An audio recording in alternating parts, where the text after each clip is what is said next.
So, good morning, everybody. This is the first of a series of workshops on the RAP methodology.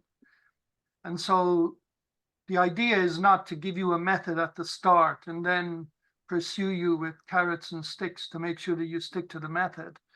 But it's to, first of all, this first workshop, to make sure that we get started in a way that aligns with all of the constraints of the project, so we get off with a good start, and also so that we synchronize and coordinate on a number of issues.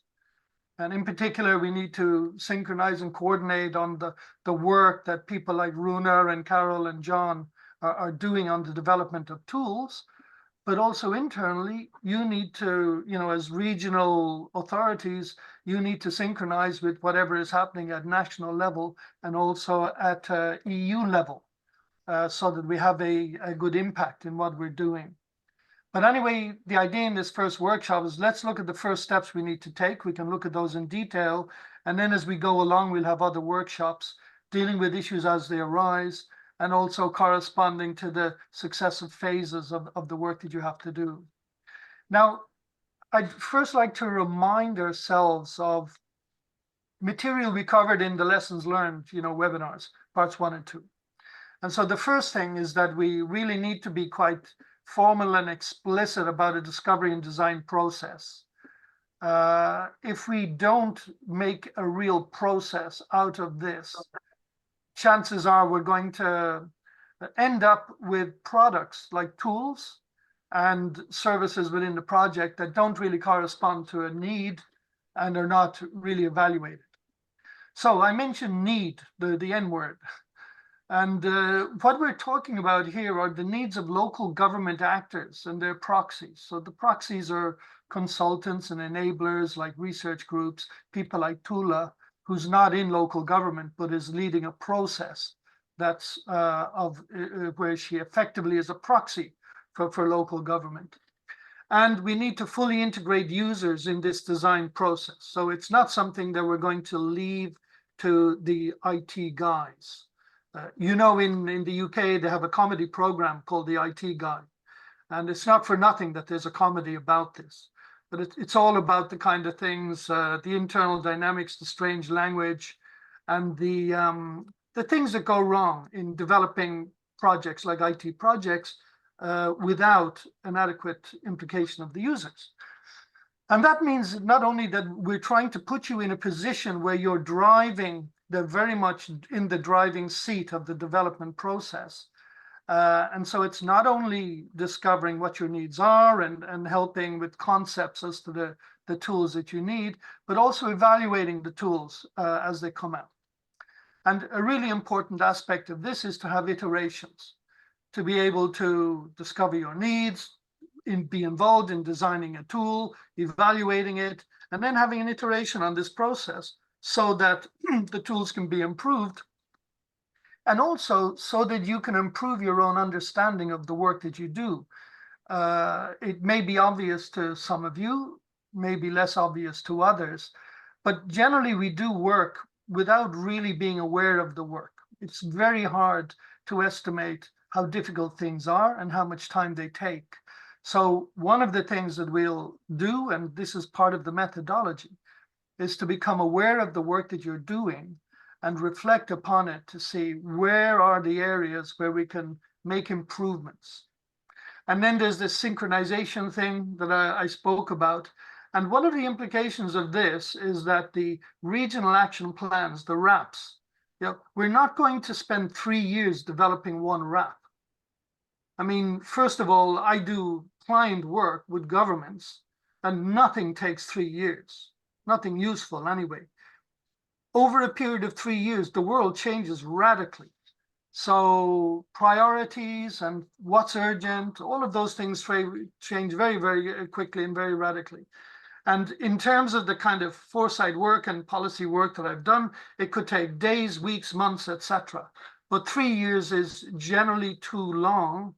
And it's true that in some contexts, like in developing the Common Agricultural Policy, the next iteration on that, the next iteration on the framework program, there are consultation processes that drag out over many years.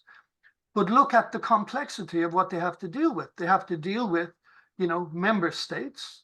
They have to deal with commissioning reports by experts, researchers that often work at universities and are subject to the university timetable.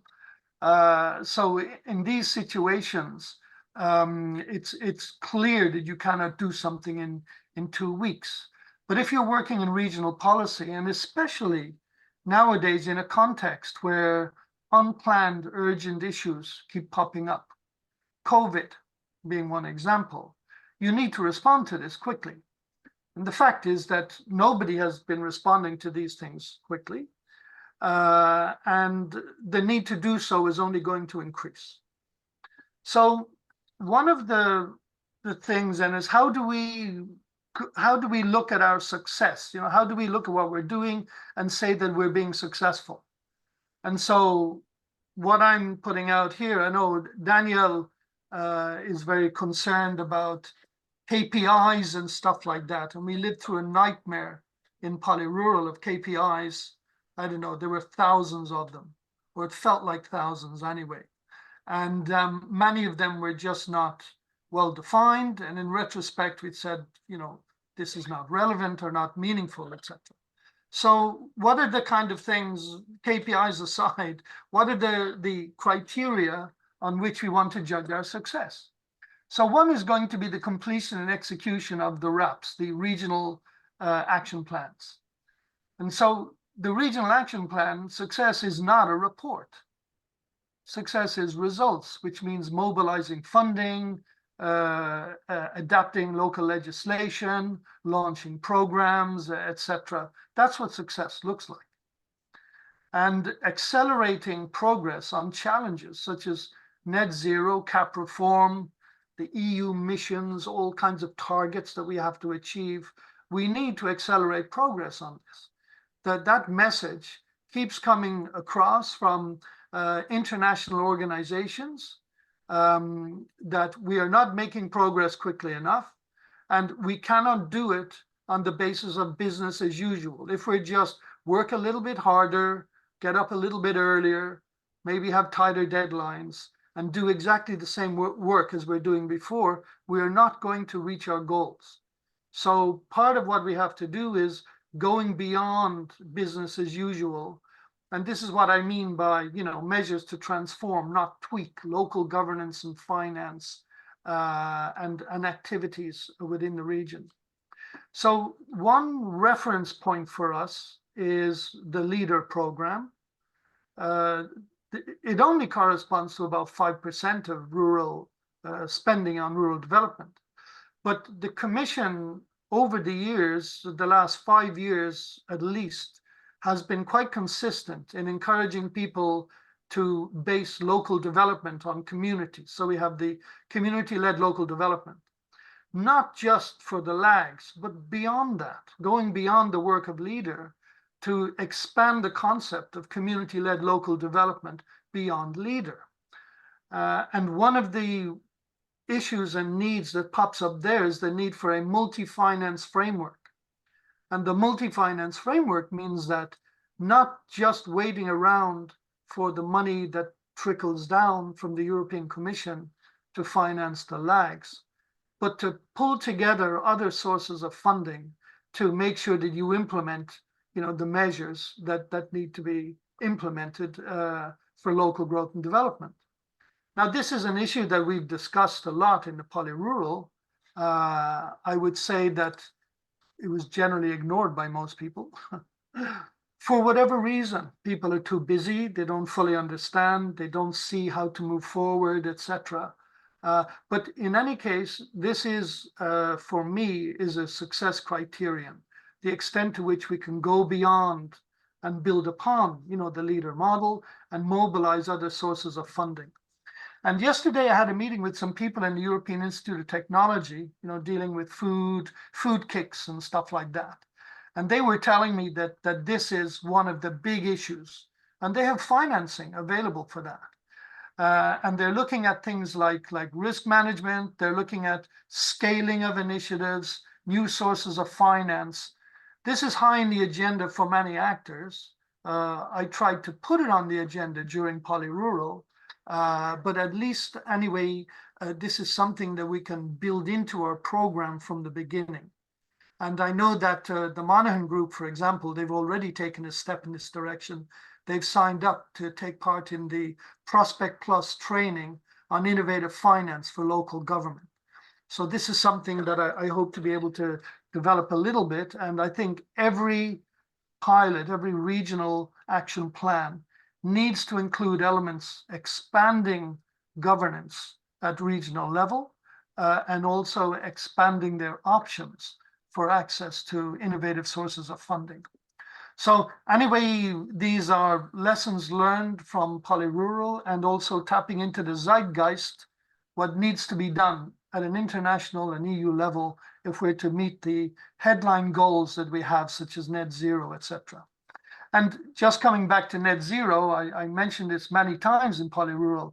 I was really surprised that none of the plans, in PoliRural were looking at net zero as a challenge. But now the EIT guys were telling me now this is like being fully embraced. It's seen as a weak point where member states and regions, etc., have not been making adequate progress. So this is PoliRuralPlus is an opportunity perhaps to get on the bandwagon, so to speak, and start working seriously on plans for net zero. Now, in the, Tula sent me a diagram yesterday. I mean, one of those kind of, beginning, middle, and end diagrams that academics in management theory love to put up. In many ways, it's really very simple. The overall thing is you need to take the time to prepare your activities. And I'm inclined to dismiss some of these things as common sense. But the reality is that common sense is not so common after all, And people are inclined to jump to deliverables and deadlines and tick the box on stuff and say, okay, we've done that now. And then at the very end, they say, oh, yeah, we could have achieved A, B, and C, but we didn't have time or whatever. And so this is why it's really important to go a little bit slower at the beginning and do good preparation and be clear on what it is that you want to achieve and make sure that the themes that you're going to choose for your regional action plans are well aligned with the project and with the real needs of your own region. Now, this slide here is just an overview of the kind of the methodology that was presented in PoliRural. We have this preparatory phase where we set the goals, etc. And we try to visualize, what success is going to look like. What is the expected impact of the initiative? And you pull together the key people in your team, etc. This is the preparatory work. And this is where we are right now. And in PoliRural, the main process we were looking at was a foresight process.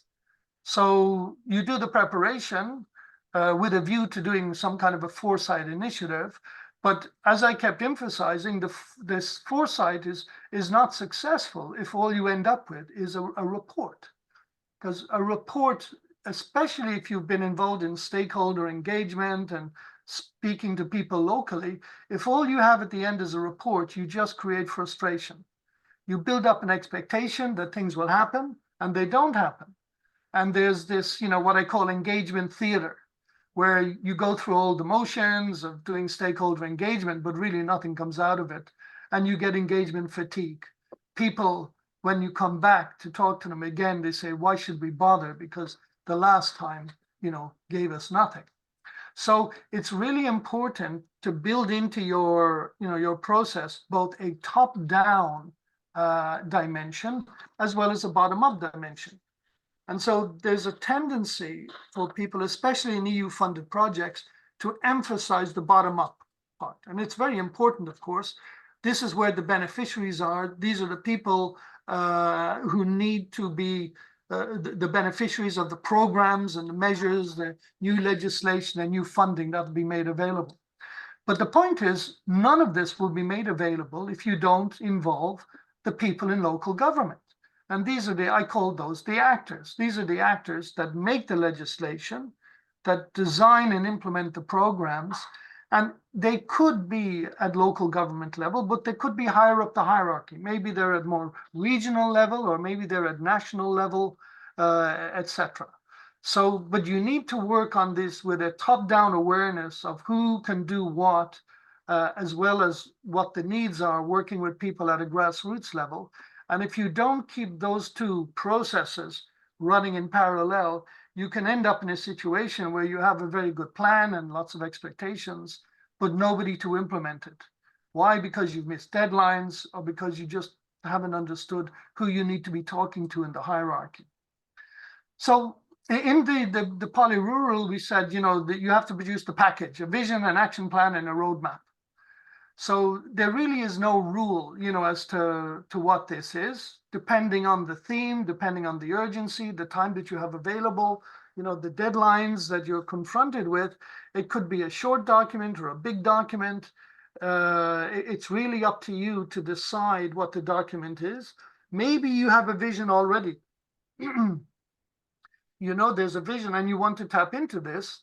And say, okay, my regional action plan will make a contribution to realizing that vision. And of course, there are visions that we can, hang on to or use as an anchor for our activities. There's the long-term vision for rural areas. That has 4 pillars. We could take one of those pillars. There's a whole bunch of measures underneath that are suggested and anticipated and as needed to realize the long-term vision for rural areas. So one of the things that you could do is just take one of those and use that as your vision, at least a starting point, and then develop it, incrementally as you go along. The point about the roadmap, the action plan is generally, it's just the list of measures you need to implement to realize the vision, whatever that is. And the roadmap is where you lay out the sequencing, where the money comes from, who's responsible, etc. This is the to-do list for government, ultimately. So, and without this roadmap, structured in that way, indicating who's responsible and where the money is going to come from, nothing is going to happen. But how you build those elements into your regional action plan, it's really up to you. Most of you have already spent 3, almost 4 years within PoliRural project doing this kind of stuff. So I don't see much point in going back over all of this detail again. You have a general idea of how to do these things. And what we'll do is we look at where the pain point is and react to that and provide support on those issues as we go along. But one important element that I insisted on, in the beginning of the PoliRural project, on the basis of bitter experience, working with groups who haven't done these things, is that whatever your plan is, it's going to have legitimacy if it is politically, if it is endorsed in some way by the beneficiaries. So you need a strong endorsement of the plan. And we've discussed this a lot in PoliRural on how to deal with that. And if you need further advice on it, we can come back to this again. But also the plan needs to be adopted by the actors. In other words, people working in government at whatever level, they need to take it on board and say, okay, we've heard you. We recognize that this is something that'll be good for the region, etc. All of the right actors are there. It's not just a minority interest or something in the interest of one real estate developer or one big farmer. This is something that corresponds to an issue of public interest. And so they take it on board and they give some kind of a commitment, to actually follow up on the measures and make sure they're adopted. And of course, in all of that, you need a monitoring process, an evaluation process. I mean, all of this is just, if you've been through, the process a couple of times, you see the mistakes that are made and you see the frustrations that is created, and very, very quickly, you understand what needs to be done. So this is what I would call management 101, for implementing things at a regional level. Of course, there's another way for doing it. The other way for doing it is you wait until the money is there. And somebody comes along and says, oh, we have so many million euros to do, projects of a certain kind. And then you scramble to spend the money. And of course, a lot of organizations, a lot of governments actually work this way. We had examples in PoliRural. But this is not a good way of doing it, because you are not being driven by the needs of the region.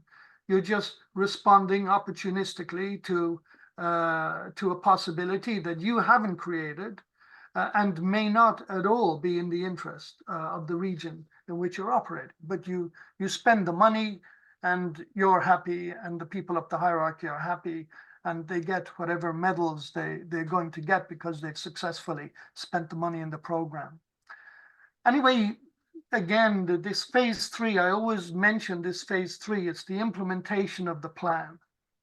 And if a plan isn't implemented, it's just a waste of time. You know, it'll be forgotten, it'll be on the shelf. And most plans never get implemented, and most foresight initiatives never end up in action. And one of the reasons is because due attention hasn't been paid to working with the local government actors or actors higher up the hierarchy that need to be involved and need to buy into what's being done. Otherwise, those things won't get done. So this is the overview of the process, and it more or less corresponds to, you know, the diagram that Tool has sent me. But what it emphasizes is that any action, it proceeds in phases. In each phase, there are different tasks that need to be executed. And for each of these tasks, there's a set of tools, you know, that we can use to facilitate those tasks and help us to do them more efficiently. So just, you know, again, so I mentioned tools again. Para el ortodontista. Tendrás que... Excuse me, could you mute yourself? Yeah, thank you. Yeah, everybody, please mute yourself, and I'll give you a chance to ask questions at the end. So when we mention the tools, we suggest the tools are often documents, you know, but behind the documents, there might be a process. You might need skills or expertise to actually produce those documents. And just how many of them, you know, how long they are, etc., how much work goes into them, we leave this up to you. But at the very beginning, to make sure that we're on track, there are some simple things that I generally ask of people. And one of the things we need to do in this project is let's start off with a selection of themes where we look at the themes, because everything we do is meant to be a contribution to the long-term vision for rural areas. We need to integrate the philosophy of the new European Bauhaus. This is something we'll come back to. And then we also need to look at issues where there is a real possibility for rural-urban policy coordination. So these are constraints that are non-trivial, and we should take the time looking at the kind of subjects that we will work with to make sure that we really make progress on the whole concept of rural-urban policy cooperation. And I'm going to come back to this in some detail later, but just to say that there are more, you know, many instruments available for urban areas and cities and towns and villages, etc., that could be used to help implement projects in the rural areas. And you should be collaborating with between rural and urban administrations. They can collaborate with a view to tapping into those instruments and to make sure that some of the funding is set aside to cover needs that are, strictly speaking, you know, located in the rural region. But we'll come back to this again later. The main thing, you know, I want to emphasize in terms of the toolbox, the main thing is, you know, management by talking around, you know, what I call management by talking around. Everybody knows, if you read a little bit of the management literature, you've heard management by walking around.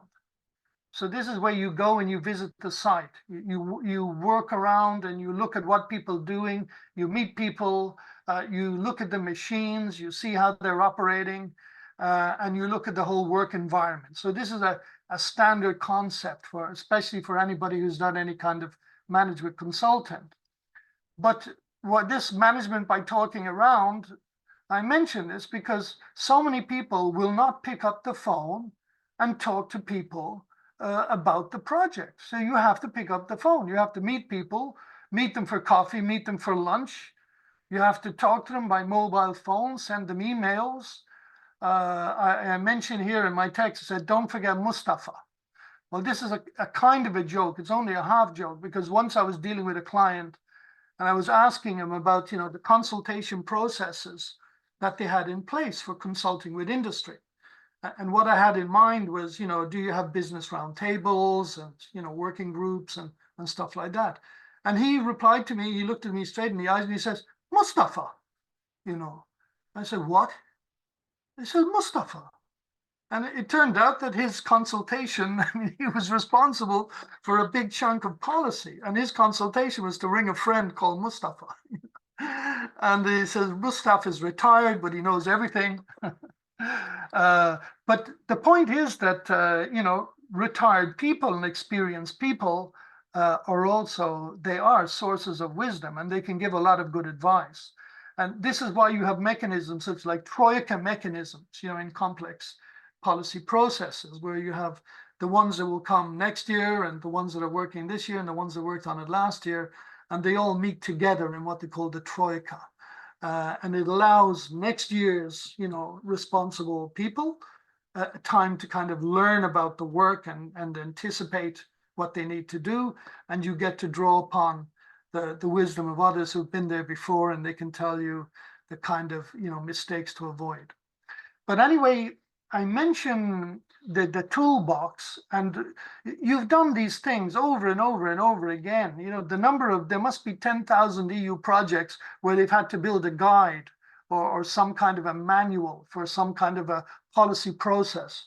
I mean, I made an inventory of those at one stage and I had like 20 or 30, and then I just got tired looking at it because they were all the same thing essentially, over and over and over again. So you guys have done this kind of thing. And in the work that you do, there's a lot of kind of tedious tasks that have to be done, but they take up time.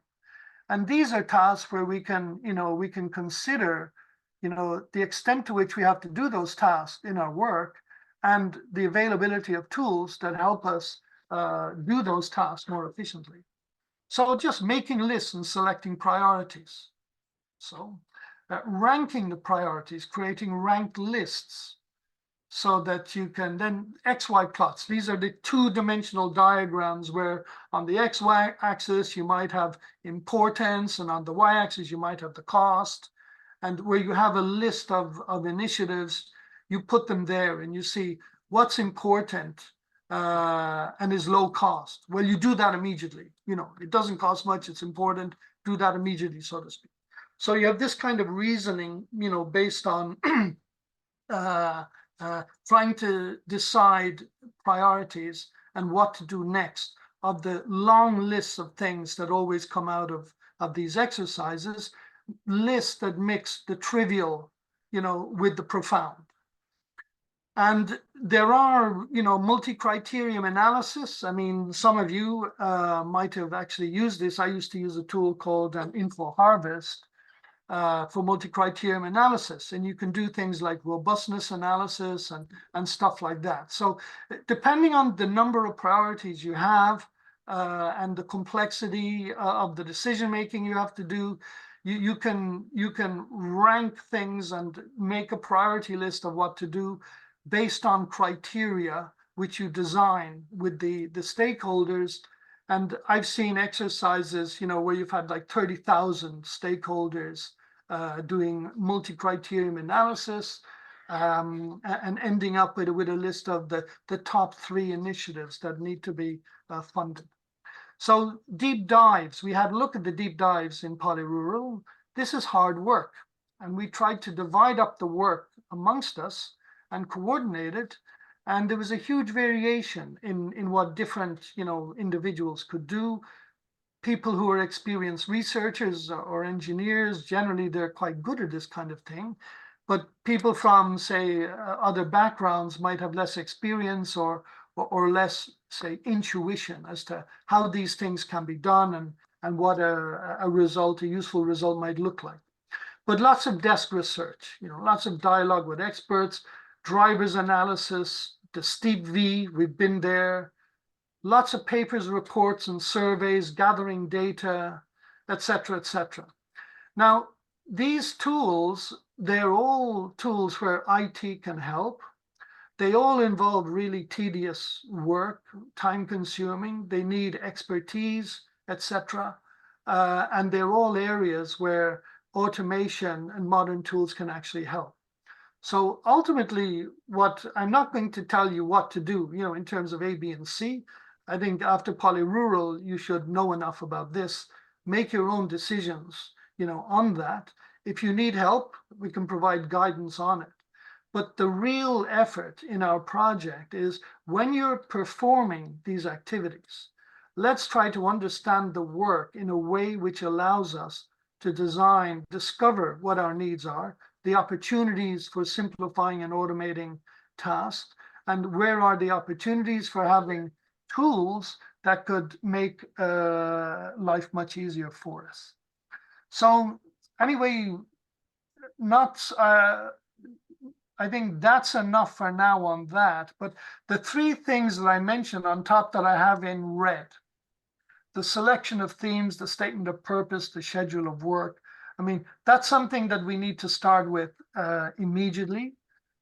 Short documents with a list of themes, select one of them where you're going to start work immediately or have already started work. And we'll review this, Daniel and I will review this to make sure that it's well aligned with the needs of the project.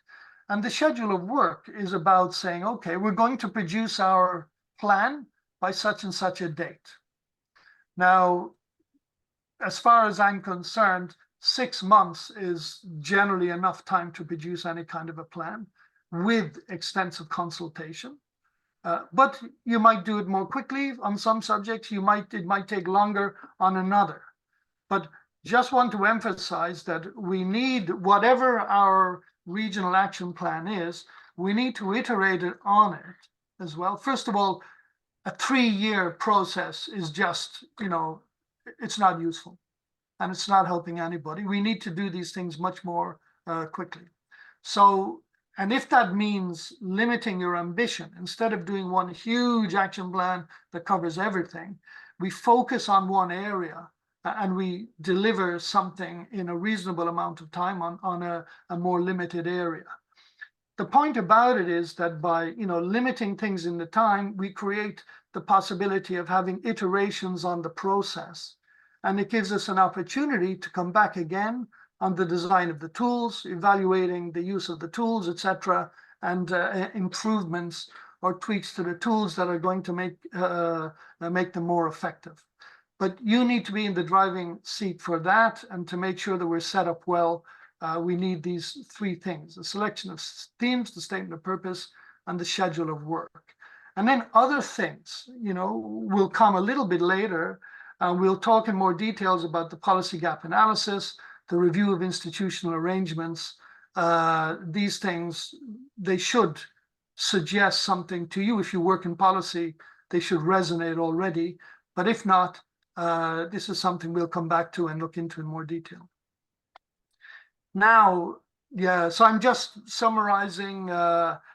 In PoliRural, we had a report called the Futures Outlook Methodology. And in that, so the report already exists. We did it in PoliRural. You saw it almost 3 years ago. So I would recommend you go back and have a look at it again, because many of the tools mentioned here are actually covered in this Futures Outlook methodology. And many of the tools mentioned here as well, you probably have experience in working with those in other projects. And you probably have other guides and methods to draw upon. It's about time, that you understand that the methods, these are not, rigorous things to slavishly follow. They're really a suggestion as to how you should perform the task. And ultimately, it's up to you to decide which tools you need to deploy to achieve your goal. And you may make mistakes, but that's okay. Nothing is perfect ever. And in any exercise, you'll always come out of it saying that, I could have done that a little bit better or a little bit differently, but don't worry about that. If the goal of your exercise is relevant, people will be very forgiving about any errors or any missteps or any weaknesses you might perceive in the way you've been working. But anyway, go back to D1.8, the Future Outlook methodology, have a look at it. It contains a lot of guidance that is still relevant in PoliRuralPlus. And when you've had a look at that, as we go through the project, we can look into more detail on some of the specific tasks that you're struggling with, and we can have a workshop on that or provide one-on-one coaching or guidance if needed. So as an input to the development of the action plans, one of our partners, John Flaherty, he's here in the meeting, he did this huge job at the beginning, very early on the project, where trying to use the available Gen AI tools like ChatGPT, Gemini, Bard, etc., using these tools to process lots of documents and to extract from this, with the help of AI, orientations that could be useful for us in the project. Now, this is a first effort. And I think nobody expects that having produced this in the first months of the project, we'll just say, okay, guys, work done. Everything is fine. The point is that in using these AI tools, it's like talking to somebody who's uneducated in a sense, or inexperienced. Maybe educated, but inexperienced. So there's a lot of knowledge in your repository. But you have to learn to work with the person who possesses that knowledge to extract the information you need, because they don't know what you need. And you have to learn how to talk to them. In engineering schools, people are taught a process called elicitation, or in many engineering schools anyway, in the good ones. And this is basically teaching people, processes they can use to get to the heart of a matter, to understand what is the reality, and help people go beyond their impressions and their intuition, which often isn't very helpful, by the way. Sometimes it's helpful, but sometimes often not. And to be more rigorously look at what's really happening. And so what happens normally if you talk to somebody is they give you generalities.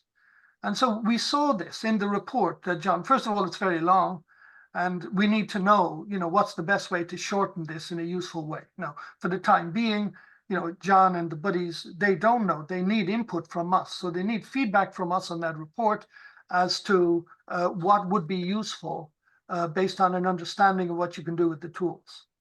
But the real trick is if you look at the generalities. So there were a long list of recommendations, and many of them are quite banal, like empower youth, develop awareness, tackle energy poverty.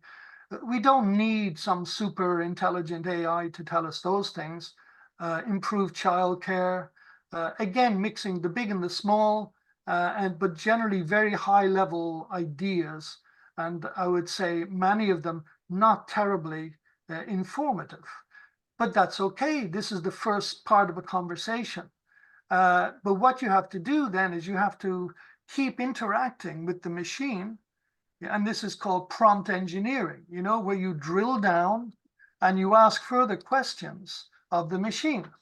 So this is, the next stage in the process, is to learn how to talk to the machine and so we've seen already, thanks to D2.2, that it's possible to process efficiently large numbers of documents. It's possible to get outputs based on the documents in something that resembles human language. So this is already a huge step forward. But what we need to do in further steps is to learn how to interact with the machine and go deeper so that we end up with an output that is really helpful.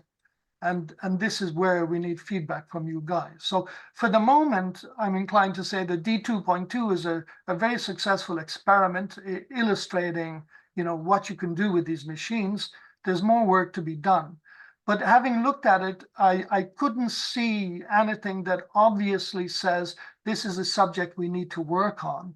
I mean, the focus was looking at rural-urban linkages, but for the moment, we don't have strong arguments as to what is the issue, what is the rural dimension, what is the urban dimension, and why should rural and urban policymakers be cooperating and coordinating on this issue.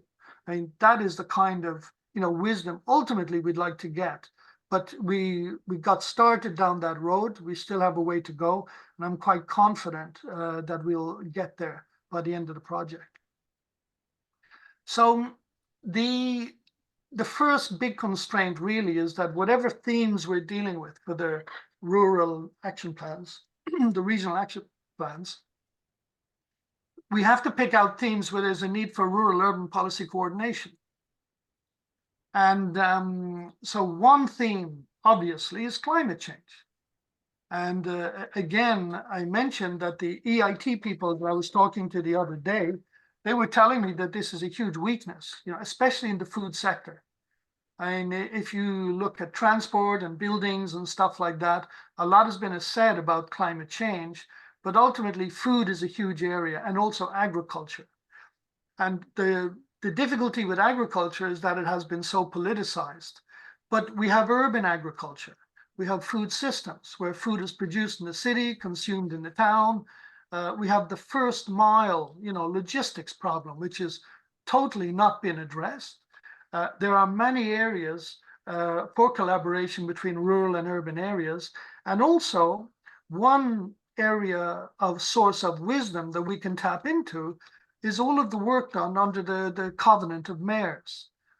Under the Covenant of Mayors, in the EU alone, more than 10,000 cities, towns, and municipalities have declared net zero goals, and they have climate plans. And within many of those plans, there are food plans. So this is an area, can we scrape the web and identify the towns and cities that have a net zero goal, and then identify which of those are situated in rural areas where there is a clear need to collaborate with the rural hinterland to help them achieve their goals. So this climate change is one broad area, and there are so many things that can be done under this. So I mentioned the food systems again. Ghent, for example, it's a city in Belgium. They have an urban food strategy. And in that urban food strategy, they have a goal. They want to source like 60% or 70% of their food is to be produced locally by such and such a date. So this is a strategy that has been set up by the city. But I can tell you, they struggle to implement the strategy. They need to cooperate with the farmers and with the rural areas to make sure that those systems are in place. And the Commission is very good at talking about good practice and case studies, etc. But I can tell you what needs to be done. We need scaling up of a factor of 100, at least 100, and if not 1,000, if we are of the successful case studies and the good practice examples. They need to be replicated 100 or 1,000 times if the cities are to reach their goals. So this again comes back to the scaling problem, and this was the nub of the conversation I had with the EIT guys the other day. So we also have energy systems, and there's clear room for collaboration there. The big consumers of energy are the cities. They want to decarbonize their energy systems, but if they put up wind turbines, it'll be in rural areas. If they tap into, solar farms, you can use the rooftops within the city, but this won't meet all of the city needs. If they need gas, the gas can be produced sustainably from organic waste, both from city sewage systems and from agricultural waste. So there's huge scope for collaboration there. And waste systems, again, I mentioned waste. Let's talk about transport. On transport, there is the issue of infrastructure. So, for example, there is this ecological corridor between Brussels and Leuven. And on the one hand, it allows people to walk and cycle from Brussels to Leuven. It's only like a little more than half a day to walk from Brussels to Leuven. It's only 15 or so kilometers, or 20 kilometers by road, even less if you cut across the countryside on foot. But these pathways and bridges crossing highways that have been put in place, they're ecological in the sense that they also accommodate the passage of animals, according to their seasonality and stuff like that. So there are in the transport, you can see the overlaps, between that and, say, biodiversity and natural capital, etc. And I mentioned accommodation because there's a huge need, in many countries in Europe for social housing, affordable housing. There's been a rise in the incidence of homelessness. There are issues to do with the accommodation of refugees and how they are looked after. But even before COVID, an emerging trend was the development of rural co-working spaces. And we had the situation in Belgium where already around 2010, people were moving out of Brussels to the smaller towns because rent was getting too high in Brussels, especially for young businesses. The rent was just too high. So they were moving out. And since then, people have been moving out of towns like Leuven, etc., trying to find room in the countryside, again, looking at abandoned buildings, abandoned farmhouses, etc., but with difficulty because the population density in Brussels is still quite high, and there's pushback from rural populations saying, we enjoy our solitude, we don't want to be built up like a suburb of a city. So in any case, there's a lot to be done in the whole area of accommodation. And where this links in with social issues and demographic issues, it also links in with change in working habits due to COVID, and it links in with support to new industry and business development. Where's the accommodation for the new companies that will set up in urban areas? But anyway, just to say, these were the kind of results that I was kind of hoping to get out of D2.2, but we'll need to work a little bit more on these tools. And we'll work continuously on those things throughout the project. But for now, I think it shouldn't be difficult at all to identify areas where there is an opportunity for rural-urban coordination on policy and on the implementation of measures, and also on the raising of funds to finance those measures. So otherwise, what happens is you have the city taps into money from the EIB, and they do bonds, climate bonds and green bonds, etc. They raise the money. But if this is just done by the city, it's only going to get spent on city projects. And so part of our ambition could be to integrate the planning of what's being done in the city with what's being done in the rural areas, so that we can provide a real solution that will help the cities achieve their goals, but on the basis of cooperations that's needed with the rural areas. So I mentioned the long-term vision for rural areas. Again, I'm not going to go over this again. I'm sure you're all kind of tired of hearing about it. One of the pillars is that the rural areas are stronger, so the communities are empowered. But what does this mean practically? For the communities to be empowered, it doesn't mean that there's a lot of engagement cinema going along where they end up with reports and they're frustrated by things that don't get implemented. The communities are empowered if their voice on policy issues is being heard vertically, through this is the vertical integration of policy. If their voice is heard, and so if they have something to say on CAP reform, it's integrated into the national CAP plan. And there will be the consultation on the revision of CAP will start on the next CAP, will start before the end of this project. So there's the governance issue, and part of it is the money. Can you have control over the money you need to finance the measures? And we have a taste of that through LEADER. So everybody is happy with LEADER, but LEADER only does pilots. It doesn't do scaling. And this is the whole point why the Commission keeps going on about CLLD and MFF, is that you need the community-led development where you go from the pilot to the scaling up of initiatives, and you find the money by going beyond the LEADER program. So if you get some money in LEADER, can you set aside 10% of that to tap into other sources of financing? If you have 100,000 euros, can you engage consultants with 10,000 euros or get services provided by the EIB under the Helena program that will help you set up the funds that you need to implement your projects locally?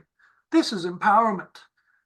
Just having a few, meetings with, youth and, all kinds of different sectors of society involved is only a part of empowerment. In fact, it's frustration unless it leads to action. And so this really, for me, is the nub of the long-term vision for rural areas. And you could pick any of those pillars. If you don't have a vision to build upon and you don't want to, spend time developing a vision, what you can do is you can tap into one of those and say, listen, like all regions, rural areas, we need to be stronger, more connected, more prosperous, more resilient by 2040. And you pick on one of those. How do we make our communities more empowered? And you can have a regional action plan, for example, that sets up, say, a regional venture capital fund, or what's called an opportunity fund, or for issuing, Muni bonds, to set up regional fund the scaling of regional energy systems. So this is one point of reference, and people tend to look at this and say, okay, yeah, they go along to the meetings, but the weak point is connecting it to your regional action plans. Under PoliRuralPlus, we have an opportunity to do that. The other point of reference is the new European Bauhaus. Now, so far, I haven't heard very much about it from the partners. I don't know to what extent you're really active in this, but for those of you who don't know, Bauhaus, was a thing about the 1930s. It was a movement that grew out of a design school in Germany, in Weimar, in Germany. And it was incredibly influential. And so over here on the left, the movement was about integrating design and architecture and, different product development into a kind of an integrated concept of the living and of the environment in which we live. And there was a big emphasis on functionality. So rather than decoration, functionality. So it had a big impact on furniture design and the design of the, and you still see it today. Like this chair down on the bottom left of my screen, this kind of design is something that emerged out of the Bauhaus movement. And I was just walking in Brussels the other day and I saw chairs exactly like it in a shop window. I mean, it's still having an influence on the way we design things today. And if you look at buildings, you see buildings like this one here on the left. There are many, many examples of this kind of architecture, which is functional and which emerged from the Bauhaus movement. So the idea now is that, let's look for another transformation in design where we introduce the missing elements is aesthetics and stuff like that, aesthetics into sustainability, into our design work. And already we're talking about the retrofitting of buildings. We have to redesign transport systems. We have to redesign the way we live to be more sustainable, etc. And already about 78 projects have been implemented under the new European Bauhaus. So this is a task for John and his gangs, if they want to take it on. Can we kind of scrape those websites and identify the projects that have been funded, which have a rural dimension? And this will give us some inspiration as to how rural areas, the ones that are leading the charge in Europe, the pioneers, how they're actually integrating this European Bauhaus thinking into their regional action plans. So there's a lot of material, actually. I checked it out myself. There's a lot of material. And a lot of the principles of the new European Bauhaus are already embedded in the project, in the PoliRuralPlus project. So we're already pretty close to, being well aligned with the philosophy of the European Bauhaus. The next step is to get some inspiration as to how we can implement those principles in the regional action plans, and in particular, where is the urban-rural, access for implementation? So again, this is something you all saw during PoliRural. I've updated it a little bit, but it's just to say that there are so many. We have missions and targets and regulations and directives. They're all very challenging. These could be the subject of the, your regional action plan. So at a high level, we have things like net zero, the LTV. So 2050 is a deadline for net zero. But a lot has to be done before then, and there are intermediate goals to be achieved. 2040 is the long-term vision for rural area. This is the deadline by which the European regions are to be strong, connected, resilient, and prosperous. And so much of what the Commission is doing is designed to achieve the long-term vision for rural areas. So this is a big policy mean that we have to align with. 2030, on net zero, there's the Fit for 55. We want a 55% reduction in emissions. There are targets for the adoption of biofuels, the decarbonization of transport, et cetera, that there are many, many details under plans like RED, the Renewable Energy Directive. And some of our energy will come from agricultural waste. Some of our energy could come from agri-photovoltaics, et cetera. The rural regions have a huge role to play just on energy issues and on the decarbonization of energy. But there's the soil deal. There's the protection of land, setting aside land as a reserved area or a protected area. 30% of the land area of the EU should be under protection already by 2030. 3 billion additional trees planted. You can plant only so many trees in the city. The rest of them have to be planted in the countryside. But could tree planting in the countryside enhance the countryside, improve biodiversity, and help cities achieve some of their decarbonization targets through carbon sequestration and stuff like that? So these are, if you look at those through the lens of, what is the rural dimension, what is the urban dimension, on many of these, there is an issue. There are opportunities for doing something and working in tandem with urban policy actors. Free-flowing rivers. Yeah, the rivers pass through the countryside. They also pass through the cities. Clean rivers. I don't know if any of you, are really important. If you have a dirty, polluted river going through a city, it really has an impact on quality of life in the city.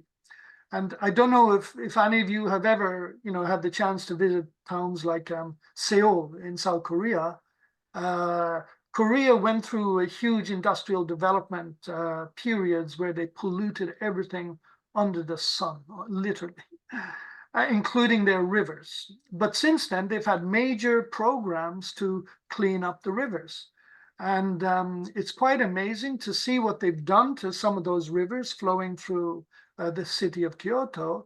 They have become, they've been developed as places where people can go in the hot weather. They get shade. The water is clean. There are fish there. There's plant life. I mean, the river has become a major feature of the city. But having a clean river means that you have to clean it all along the reach, not just in the cities. You have to the cleaning has to happen in the countryside. You have to stop pollution from agricultural effluent going into the river, all of those things. So even on the issue like free-flowing rivers, there is opportunity for collaboration with cities. By 2030, a 50% reduction in soil nutrient loss. Well, how do you pay for this? As well. And so one of the things that excuse me, could you please silence. Yeah, put yourself on mute, please. Okay. Okay, I should have put everybody on silence, but anyway, now I'm doing it. So can you still see my screen? Everyone's on silent, so Not anymore. they can't tell me.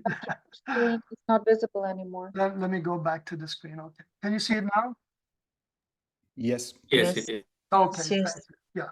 So anyway, what I'm saying is that, you know, we have all of these goals. These are numerical targets that have to be reached. So in any country in Europe, if you go with the principle, say, if we have to have a 50% reduction, you know, you can say, okay, that means in each country there's a 50% reduction. You know, in each region there's a 50% reduction.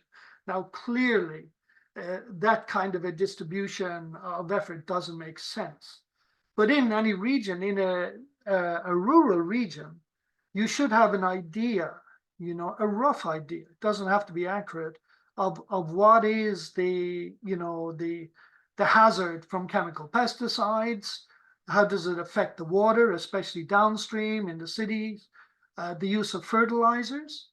You want to reduce the use of fertilizers, but the fertilizer, if it's overused, it goes into the water table, it affects drinking water, it affects the quality of water in wetlands and rivers, et cetera, You know, there are opportunities to connect all of those things, which start out as just being the business of the farmer, but also are to some extent the business of the people in the cities. Soil nutrient loss. To reverse soil nutrient loss, there are a lot of things you can do, but one of the things you need to do is to build up soil quality, maybe using organic compost. But again, you know, there are technical issues. What kind of, you know, compost do you need to compensate for the kind of loss that is happening? And what is the role of the city? You know, are they recycling or are they capturing organic waste efficiently and turning this into a business which can actually help improve the performance of agricultural lands and reverse some of that loss? So anyway, there are all of those targets. I mentioned those. We mentioned them in PoliRural already, you know, but I think these are all things that you could take as a starting point for a regional action plan. You could say, okay, in our region, there are lots of rivers. They need to be restored. They need to be restored. So let's pick that as something for a regional action plan. But in particular, we're going to work with the cities, and our goal is to tap into programs where we get a real synergy, not only in terms of the initiatives, but in terms of financing, so that we benefit from some of the financing mechanisms that have already been developed for the cities, and we benefit as rural areas as well from that. Now, legislation is really important, and one of the challenges of our time is that the legislation keeps moving on. It changes all the time. And recently I've had a situation where I was, you know, taking my legislative cues from DG Climate, and some of them relate to transport. But then when I discuss with people in DG Transport, they say, oh, but listen, all of this is wrong. You know, what's on the DG Climate website is a mistake, and we told them about it and they haven't changed their website. So you see, first of all, legislation is changing all the time. And you have the lobbying and the consulting that's going on, the can being kicked down the road. Legislation that should be enacted in 23 isn't enacted until 24 or 25. Legislation planned for 25 doesn't get enacted until 27, etc. It's not easy to follow this kind of information, but a lot of those decisions do have an impact on rural areas. In particular, reporting on climate impact, climate mitigation measures, reporting on carbon, what's called ESG reporting. There are lots and lots of constraints and demands placed on big companies to report all on things that are happening all the way down the supply chain. If a big company has announced an initiative that it wants to be net zero by a certain date, that 80%, typically 80% of the footprint is in the supply chain. And so if you're talking about a food company, typically anywhere from like 60 to 90, more than 90% of the carbon footprint of the food company is with the farmers, and it's in rural areas. So that food company, even though the headquarters might be in a big city and its accounts are published in a big city, that company needs to know about what's happening in the rural areas where its farmers and suppliers are located. And it's making requests of the farmers and suppliers to carry out regenerative agriculture, to measure their carbon footprint, etc., to be careful of their impact on water supplies, deforestation. Are the farmers being paid fairly? So there are lots and lots of issues that those big companies need to report on, and those issues are things that happen in rural areas. So this is, spilling over into investment. There's something called the taxonomy regulation. Now, you probably look at this and it's not obvious that it has anything to do with rural areas. But the taxonomy regulation has to do with investments and the classification of an investment as, say, a green investment. And so if you have projects in rural areas that are considered green investment, they are subject to the taxonomy regulation. And the problem now is that there has been so much greenwashing that the bureaucracy around the taxonomy regulation is increasing. We cannot trust companies to report honestly. That's the bottom line. So for this reason, I mean, the evolution of EU legislation has been, first of all, we tell people this is important and we trust they will do the right thing. So this thinking has been behind corporate social responsibility.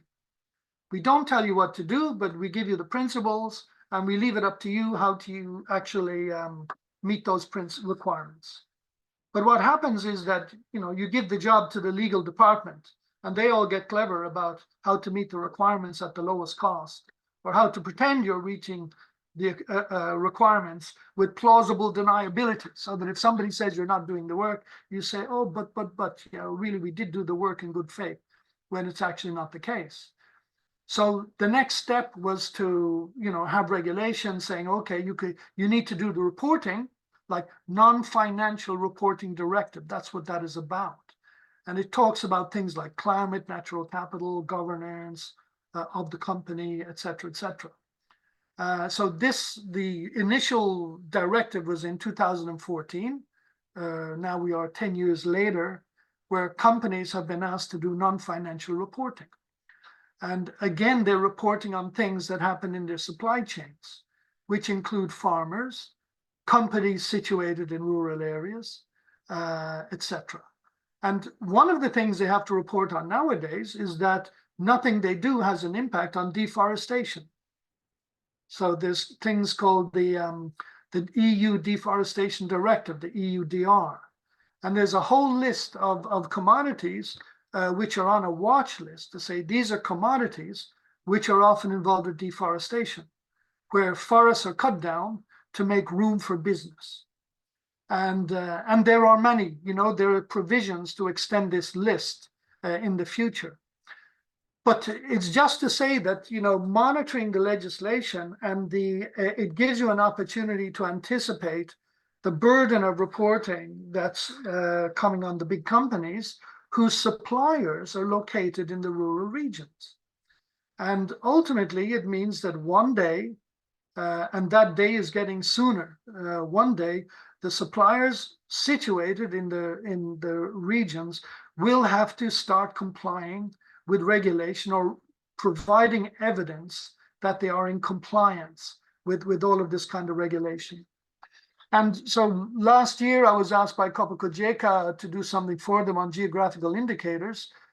This is of interest to the rural areas, the geographical indicators, but the new law on geographical indicators talks about the climate. There are provisions under the indicators to talk about climate change and measures for climate change mitigation, etc. The impact of climate change on rural areas has been huge. And then something that's in the pipeline is called the Green Claims Directive. And so what this means is that if you have a product on a shelf that says, oh, this product is carbon zero, or the product is climate friendly or planet friendly or has no impact on biodiversity, if you make claims like this, you have to prove the claim because there's been so much greenwashing, quite simply. People see it as a competitive advantage, so they just put on the label because they know that with a new label and these claims, they will sell more, they can put up the price, etc. Some companies are doing this, in a sincere and good faith way, but many are not. But this is an issue that's going to have implications for rural development because it has implications for the suppliers situated in rural areas. And just one of the scary statistics is that in a survey, a study done on 230 sustainability labels and 100 green energy labels in the EU, 40% of them, they provide no evidence for their claims. 53% of them are vague or misleading, and 50% have no possibility of verifying the validity of the claims. So all of this is going to run foul of the Green Claims Directive. And this is something that will come into force. It was anticipated sometime after the process started in 2023. It was anticipated to come into force in 2026.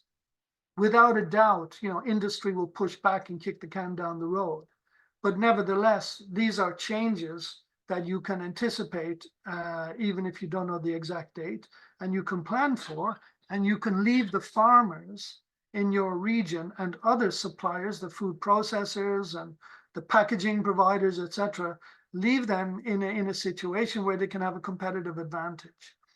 And I noticed, when I'm doing the work for Copa-Cogeca, I was surveying, companies around the world that have food green claims, milk producers that are producing carbon zero milk or net zero milk, beef producers that are producing net zero beef, wine producers producing net zero wine. And for a number of years now, there has been farmers that see this as a competitive advantage, and they've been investing in the whole net zero thing. And in many cases, what they're doing is they're tying up with the urban net zero initiative. So you have the city of Melbourne in Australia has a net zero initiative, and they are extending certification to farmers in the hinterland so that the farmers can claim that they have a net zero production of beef or wine or whatever it is. Again, they're just another example of an initiative where there is a rural-urban dimension. And then you have the big legislative issues, like there's the CAP reform, the national climate plans, there's the revisions to the Recovery and Resilience Plan, obviously the framework program, etc.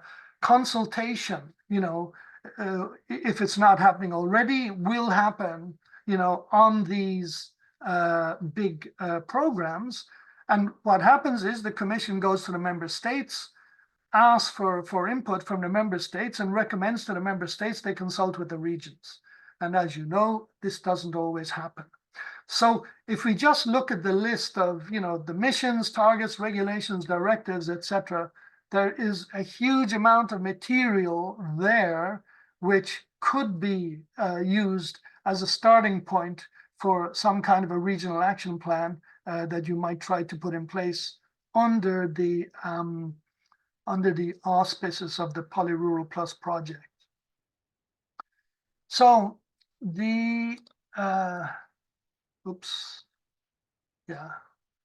So again, have a look at the methodology, take your time reading that, but the urgent work that needs to be done is to come up with the statement of the list of themes that you might try to work with, a statement of purpose, And in this, under a clear statement of purpose, what I'm suggesting is that you provide just a short document, which is a title and brief outline of your theme, the theme you want to start with, an explanation of why there is a need for urban-rural policy coordination and cooperation, a list of the urban actors that you're going to need to work with, an indication of how all of this is going to advance the long-term vision for rural areas, and also the governance and finance challenges that you expect to encounter, and a timeline for the production of that.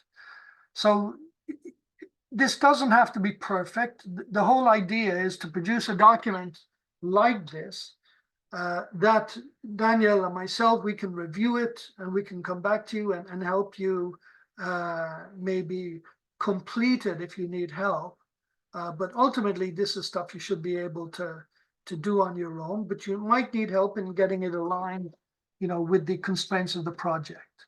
So this is really the starting point, is a general list of themes where you might do a wrap, a choice of one theme where you want to start, and a statement of purpose on that. So that you give us an outline of the logic, behind it, link with urban-rural policy coordination, the actors, the challenges, etc., and a timeline.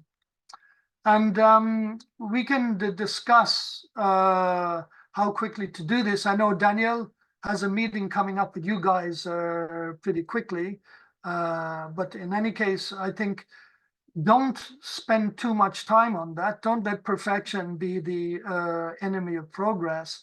I would say that, 1 to 2 pages, 2 pages max. If you can get it on a page, fantastic. This gives us some place where we can start the conversation to decide what your initial orientation will be.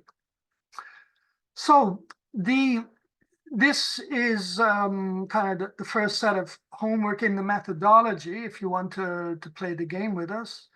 The next thing, as I said, the reason that these projects, the regional action plan is built into a project like PoliRuralPlus is that it gives occasion for designing and developing tools that will make life easier for policymakers.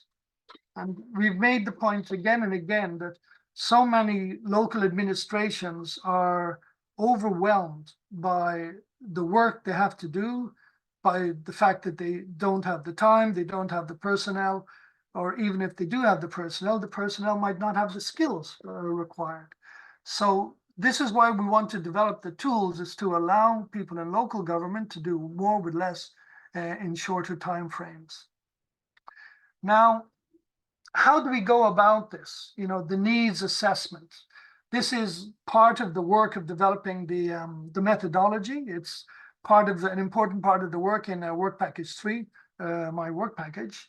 But again, we're kind of setting up the framework, but it's you guys in doing the regional pilots that actually have to implement it. So let's just start with a general observation about modern work, which is driving a lot of the progress being made in artificial intelligence today.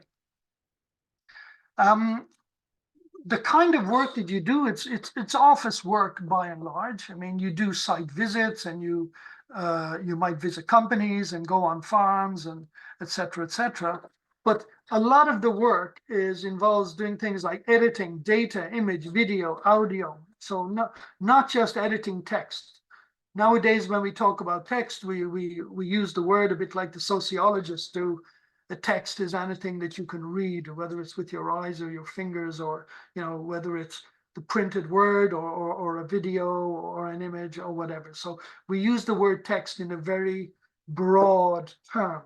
And this corresponds exactly with the sense in which computer scientists use the word text. So these technologies that we're talking about, it doesn't matter whether they're looking at the printed word, videos, or photos. For them, it's all just ones and zeros.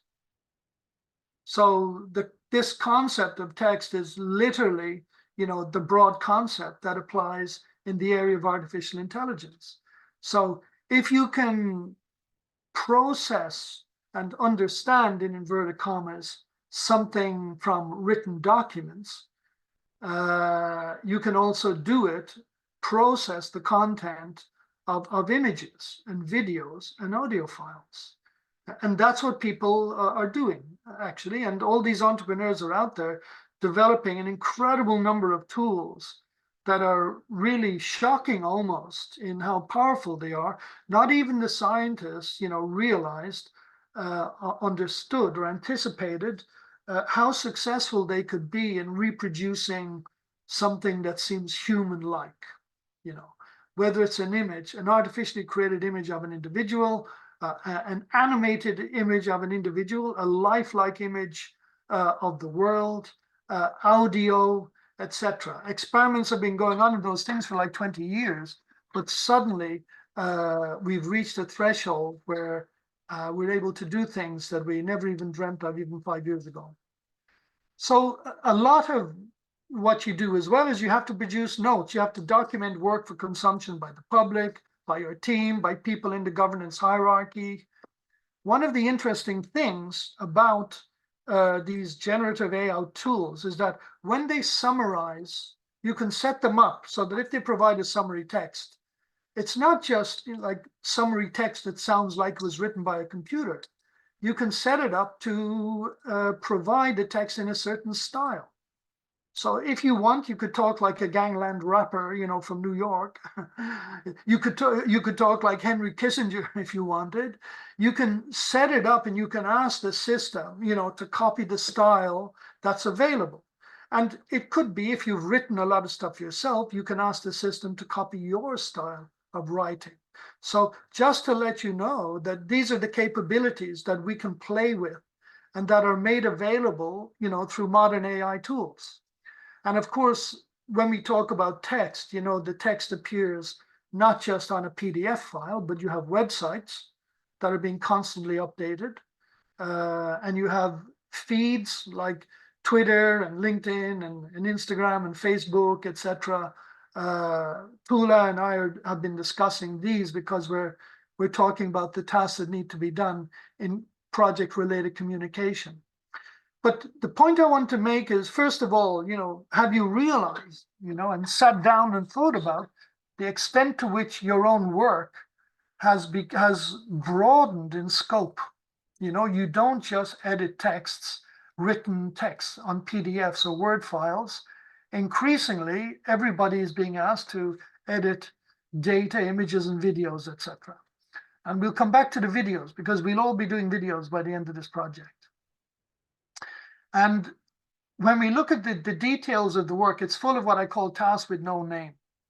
These are things that absorb your time and attention and your energy, but nobody has given them a name. So you might have a high-level name like produce a report on the decarbonization of dairy farm. So that's a high-level thing. But if you dig into it, there are lots of things you have to do. You have to decide, do some research. You have to decide where to go to get your information. You have to read the documents and try to understand what's in them. And then you try to generate scenarios, as to how this is relevant, et cetera, depending on the purpose of the report. So it breaks down into lots of little tasks that are really cognitively, complex tasks, but they don't have a name. You might call it general, research or desk work. These are the tasks with no name. Now, within those tasks, generally you can identify tasks that you might call busy work. You might have heard me use that term a lot during the PoliRural project. So busy work is stuff that just takes up your time and it doesn't add value, but you have to do it, And then another type of task, but you do it. It's maybe even a bit mechanical, it's repetitive, boring. This is the busy work. And there's too much busy work in the things that we have to do for many reasons. Sometimes it's in the nature of the task. Sometimes you're doing rework. And sometimes you're completing work that somebody else didn't do well or at all. So this is the busy work. Then there's something called the stretch work. And imagine you have to do a report on something like decarbonizing agriculture. But you grew up in a city. You wouldn't know the difference between a cow and a zebra, you know, and you hate agriculture. Maybe because you hate the smell of the countryside. You love the smell of kerosene, you know, afterburn of airplanes. You love the smell of petrol, etc., etc.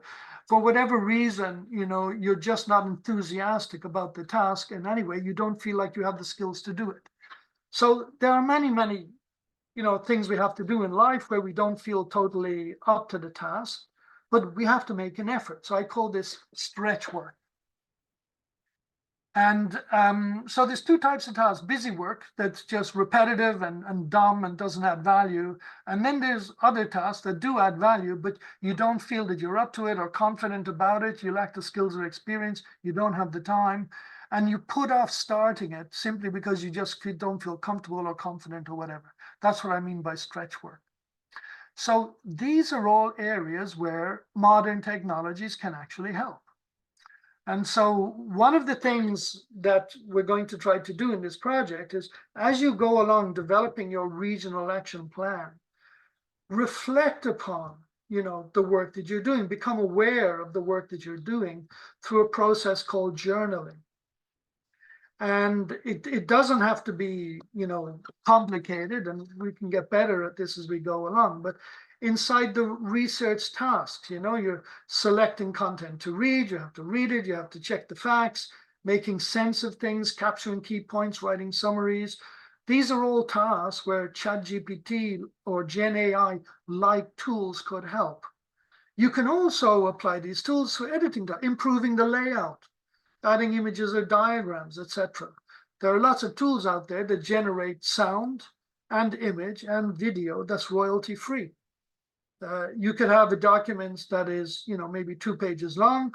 You can ask to have a 10-line summary where you preserve the message, but you change the style, adapt the language to a different kind of a public, you know. So these are, you know, tools are out there that do this. Whether they work well enough for our purposes is, you know, another question. But bear in mind that many of those tools have been developed with marketing in mind. So it's messages and narratives, you know. There are tools out there, and you take a marketing message and you generate 400 other messages that are different, but ultimately the same. And you can then send those into different social media channels. So that's a huge labor saver. You could say it's a kind of a nightmare in the sense that it creates lots of noise or whatever. But the tools are out there to do that. And one of the things that we can do is we can say, let's look at the tool, let's see what it does. And then we can ask ourselves, can we use this tool to help us simplify our work? And ultimately, it's about cooperation, automation, and AI. So lots and lots of tools already exist. There's a book called Automate Your Busy Work by a guy who has developed one of those tools. To be honest, it's not a great read. You know, it's available. I've read it for you if you want. But to say that there's a literature on automating your busy work, and this literature is driven by the existence of tools that help you do this. And the biggest area where these tools have been developed so far, or at least until recently, was in marketing, generating copy, sending out messages, getting feedback from social media, etc. All of this is being used, you know, very effectively by people in marketing. But the other area where these tools are developing is in research, and by professional researchers, not just people doing research for marketing's sakes. So part of the concepts that people discuss, and you might hear talk about these things in the press, is the idea of like low-code tools, no-code tools, and then you have chat-based tools. And the chat-based tools are they can be text-based, but in the near future they will also be voice-based. You know, so a bit like Alexa, where you talk to Alexa. So right now we do our prompt engineering with Bard or whatever by typing in texts. And, you know, within the next year or so, we'll be able to do it just by chatting to the application that'll be listening to us. It'll be like having an assistant and being able to chat to the assistant and say, can you do this? Can you do that? Can you do the other? But things are changing very quickly. And this guy with a beard here, who looks as though he's drank too much coffee or Red Bull, he has a wonderful blog. His name is Andy Stapleton. He has a wonderful blog. He used to be a professional researcher and now he works in industry. But he runs a blog mainly about the experience of being a PhD student, a postdoc, or a young researcher. And a lot of what he does is an evaluation of the tools that are aimed at researchers, professional researchers, to make their work more easy. So he has lots and lots of stuff. He's done reviews of ChatGPT from the point of view of a professional researcher. He's done comparisons of different tools, like with Gemini and Claude and et cetera, et cetera. Julius is another tool he looked at recently, say Mendeley. Some of you researchers might know about Mendeley. But in any case, he does a lot of really, really interesting reviews, and he does it as a professional researcher with this background and with an understanding of the needs to have credible sources of information, fact-checking, etc., and accuracy in your reports. But that aside, you know, there's generative AI, but there's non-generative AI as well. And there are all kinds of other tools out there, you know, that are one that I've been discussing a bit with Runar is the Wolfram language tools. It's a search engine that you can chat with, a little bit like ChatGPT, but it is mathematically rigorous. It knows mathematics and it knows statistics, and it's very kind of more engineer and scientist oriented. This has a different set of capabilities, very complementary to those of, say, ChatGPT and its variations. And then there's all kinds of other stuff. There's IFTTT. Some of you who follow technology a little bit might know about this. It means if this, then that. And what it is, it's an environment that allows different tools to communicate so that the output of one tool becomes the input to another tool. And of course, when you use something, you use the keyboard. But the keyboard is just gives a stream of ones and zeros that are an input to an agent. You know, these things that can operate on their own, they're called agents. You know, applications, an agent is a little bit more autonomous than, say, an app, an application. But the idea is that you can combine those. And so you have a bunch of agents that do simple tasks, and you can combine them to do more complex tasks. And so this can be done using what's called a no-code paradigm, where you just have boxes, and you click on one box and you drag it and click on the other, etc. And this is how you actually put together potentially very sophisticated tools doing complex tasks. But all of this has been considered, really gone through a revolution in the last couple of years.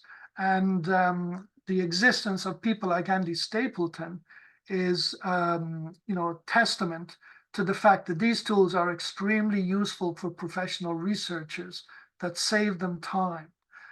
We know in research that in many areas, so much new material is produced in a given domain that a researcher, if they read all day, every day, all their life, they still couldn't keep up with the production of content.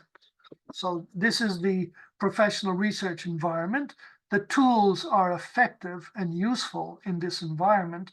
And so our job is to see how they can be effective and useful for people in policy processes.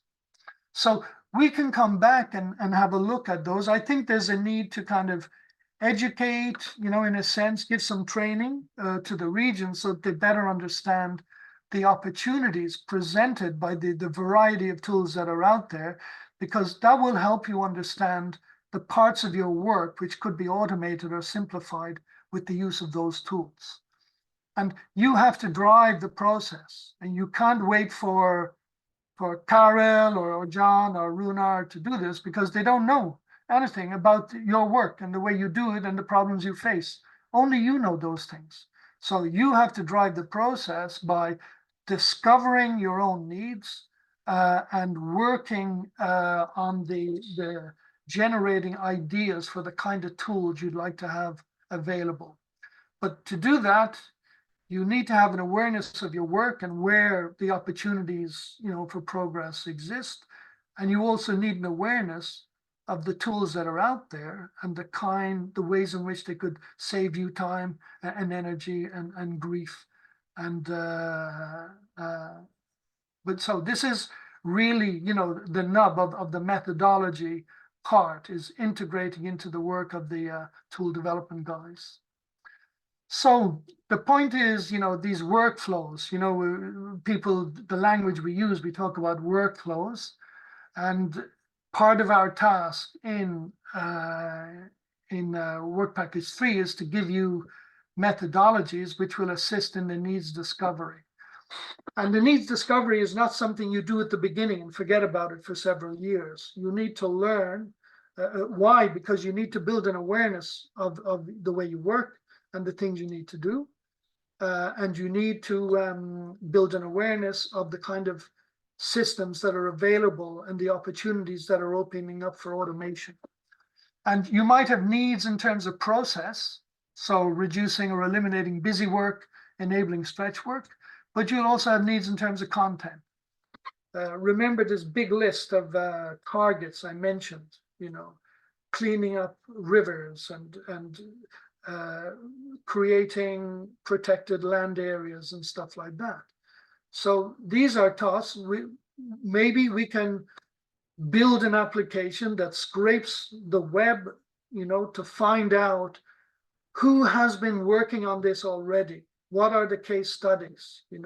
How have they financed this? What kind of work does it entail?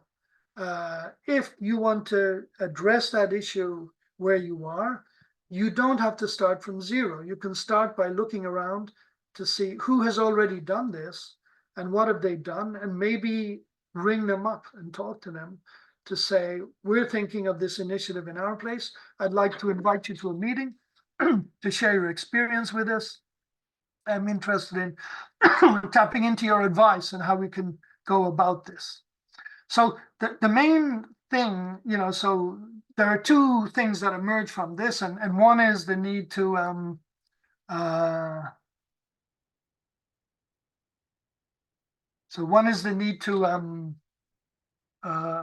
understand what's going on and what possibilities are available, and the other is becoming aware of your needs. Two kinds of needs: process needs and content needs.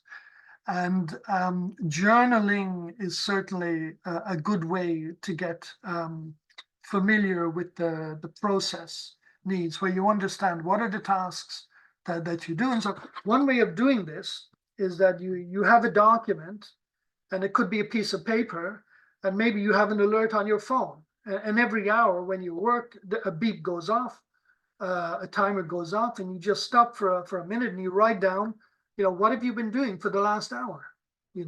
Has it been going well? Or has it been full of frustration? What are the annoyances that have been stopping you? And then you just write down, have you been doing research? Have you been reading emails? Have you been composing emails, etc.? So that you can build up an idea of how much time and effort goes into the different type of tasks that you do during the day. And if you do that, for a couple of days or even a week, very quickly you find that you're repeating the same task come again and again and again, the same frustrations again and again and again. And if you can identify those, then this gives you an idea of where you can make efficiencies in your work. So journaling is the key work there. And obviously there's a need to synchronize what you're doing in Work Package 5 and implementing doing the wraps. Work Package 4 is all about tool development, etc. So is Work Package 2, various studies and inputs. And Work Package 3, we're talking about the methodology. So these are the four work packages that need to be coordinated so that we align the regional action plan cycles with the local policy cycles, EU policy cycles on the one hand, but also internally doing the wraps going beyond business as usual, designing and evaluating and trying out these tools that we're developing in the project. So this is basically where I will stop, and we'll open up the floor just for some questions. So, does anybody have a question that they want to ask immediately right now? Or are you all in shock?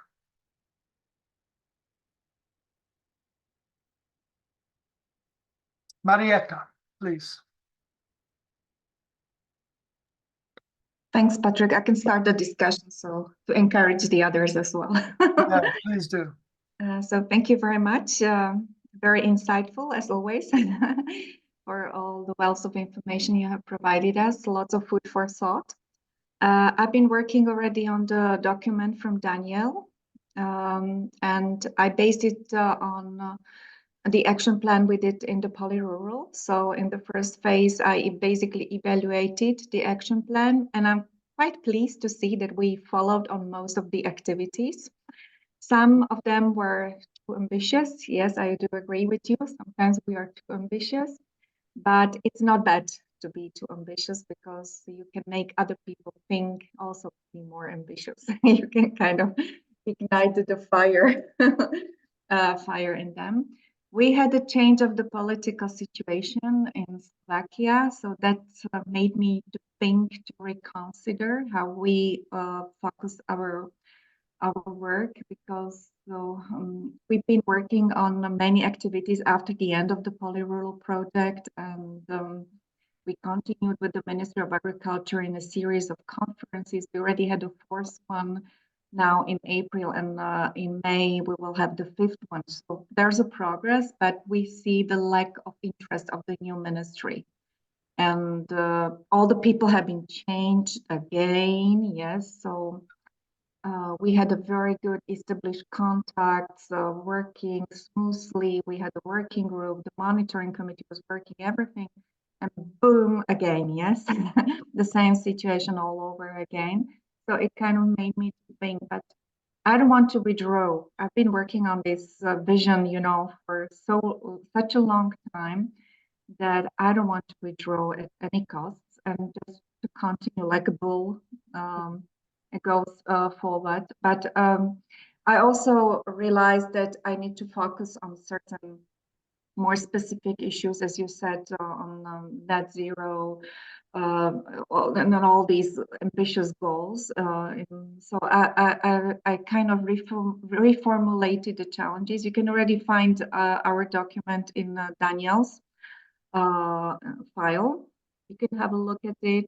So again, I put together what we had initially as when we started the project, then some further things that arise since the beginning of the project, and I also added the challenges from the previous one, from the PoliRural.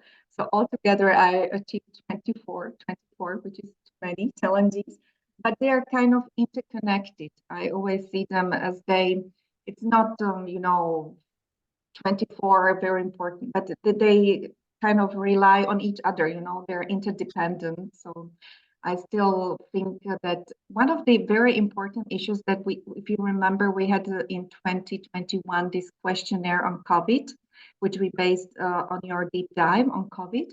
Yeah. And I looked at the results and the outcomes, and many things really happened.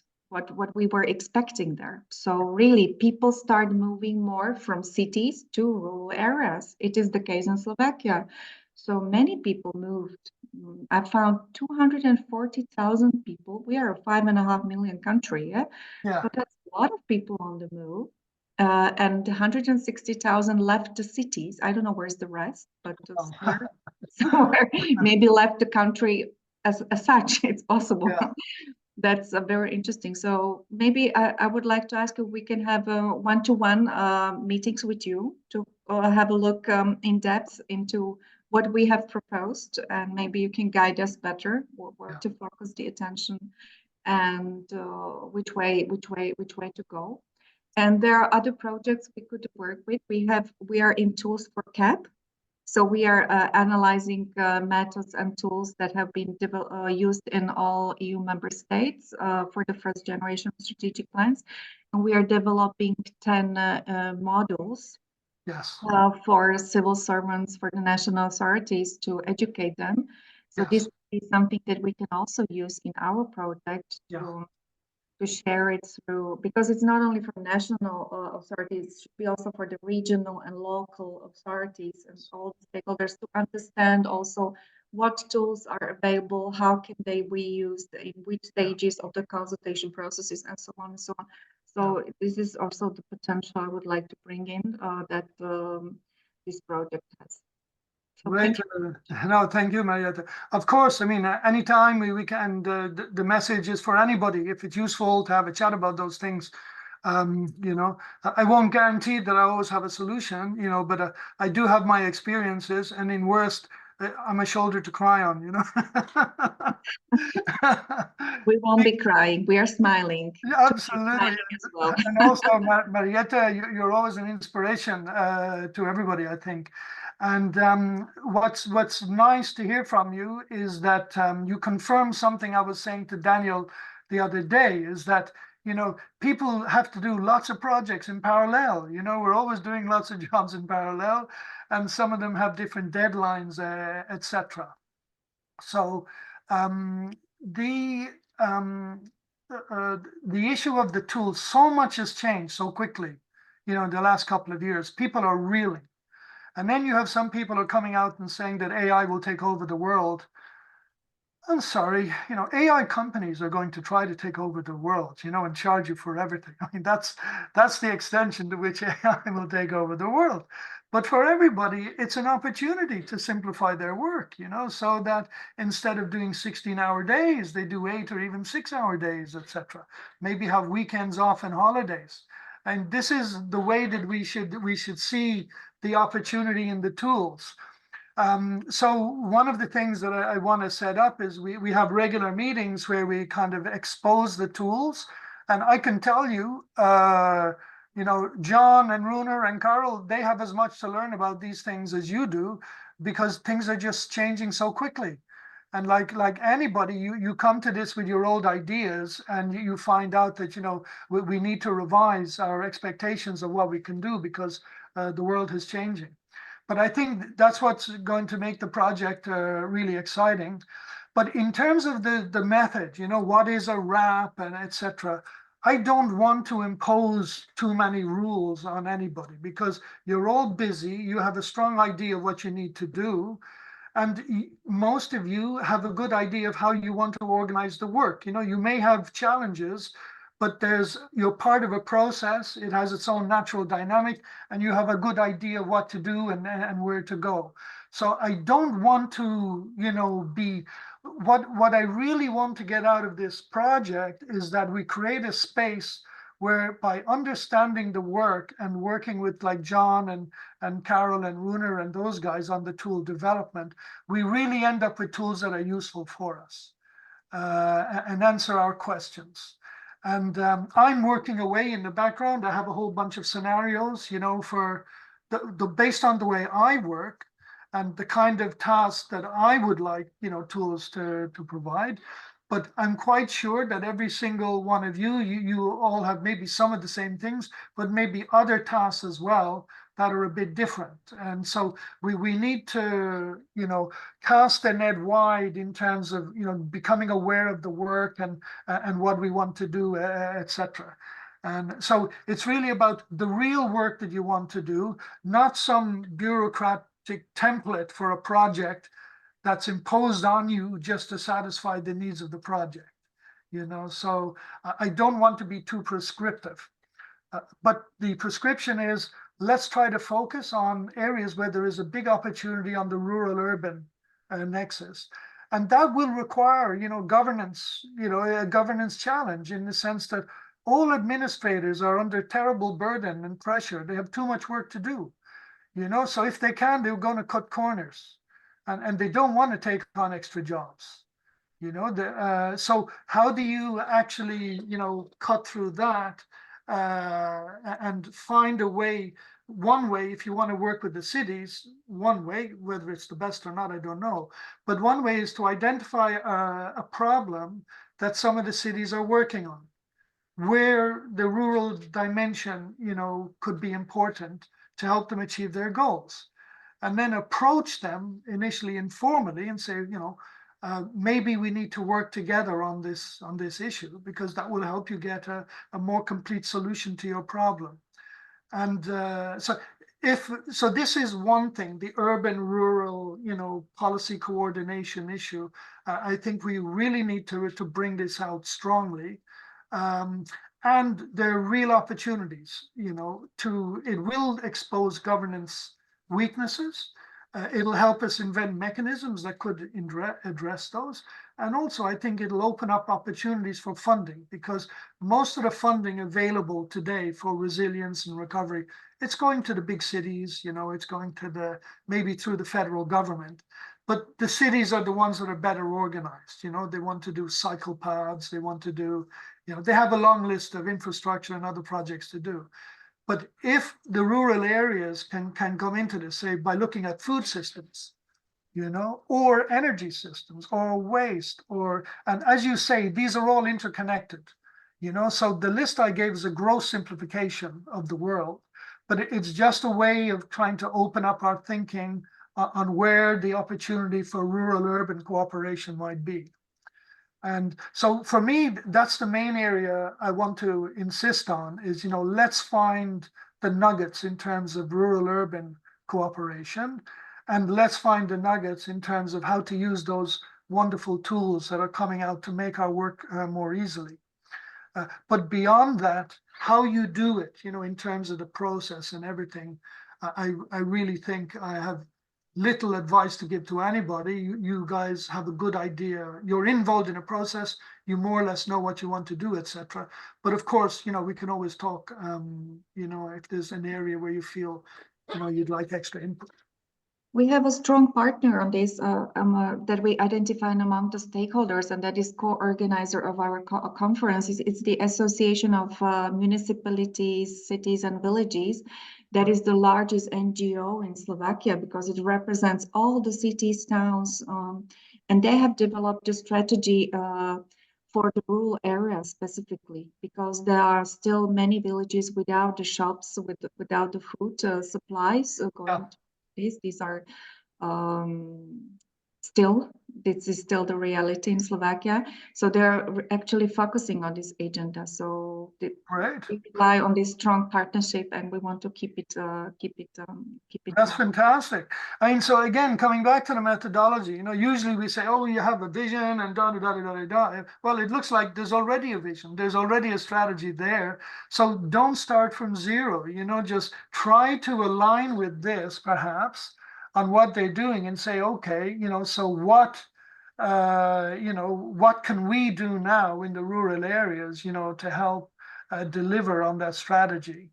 And also, if they're drawing on money, if you're at the table, and if they're getting money, say, from the EIB or, any of these mechanisms by issuing bonds or climate bonds or whatever, because the Recovery and Resilience Fund, only a third comes from the Commission. 2/3 has to be found elsewhere. So if they, have a plan, if this is going to be financed under Recovery and Resilience, there will be the issue of, where does the other 2/3 of the funding come from? So maybe, these are the kind of issues, you need to have those adult conversations early, let's talk about money and funding early, because these are not easy issues to deal with. But in the end, you need to get access to the funding to be able to complete the projects. I'm guessing, of course, but this is what I would anticipate. But that's fantastic, Marietta. And maybe you could, another time, you could tell us a little bit more about your cooperation with the association and the strategy, as inspiration for the others. If they, maybe that option is open to them, but they haven't already looked at it. And we could brainstorm a little bit on the kind of how we could, implement the project, building upon those opportunities that are there that we might see as low-hanging fruit. Thank you, Patrick. Thank you. Tula, Yes, yes. Synchronization. I really would like to have synchronization yeah, in VP2, VP5, VP3. And VP4. as I added in the chat, we have a lot of material which is quite near. Actually, in my opinion, it is the same as the statement of purpose. So VP5, Daniel, is asking similar type of questions as, yes, yeah, exactly. And in VP2, we have already stakeholder mapping. And I hate double work because now it seems that I had to write the 2 pages again in a little bit different mode. So could you please make a coherent one approach so that we can put effort on rural urban nexus and not these deliverables or not these papers? Thank you. If you've already done it, fine, but I haven't seen anything. I mean, Well, I've seen nothing so far. Daniel is doing that. In Okay. my opinion, it is so much close to the Yeah. purpose. Maybe Daniel can say that it's not that one, but Yeah, but maybe definitely you can adjust a little bit. we don't need double work. I mean, don't. If Exactly. you've already done this, that's fine. But I in haven't done case- it yet, but No. now we are moving on 2 tracks, or actually 3 tracks, because stakeholder mapping is already done in other place. Well, if you think you've done your stakeholder mapping, I'd say, think again. I'm quite sure you haven't. Because until the whole, if you understand the issue of stakeholders, you can't really talk about stakeholders unless you know the theme that you want to address, So, I know. but this is an ongoing thing anyway. Yeah, As yeah. I've always emphasized in PoliRural, all of these tasks are ongoing. So you might have a map of stakeholders today. I'd be very surprised if that picture doesn't change as you go through the, project. And also there is the sequencing, when do you talk to which stakeholder? I mean, if you start off naively and bring all kinds of stakeholders into the room, it's very hard. You'll lose half of them immediately. So, but this, I leave this up to you. I presume you know how to do this now. You've been around the block a few times. But, let's not avoid the work. I mean, if you have a document already, call it the statement of purpose, and let's say it's done. But I would like to review it so that I can reassure myself that we're on track in terms of identifying urban-rural themes where urban-rural policy coordination is required. I'm waiting for Daniel's feedback because that might Daniel. solve the problem.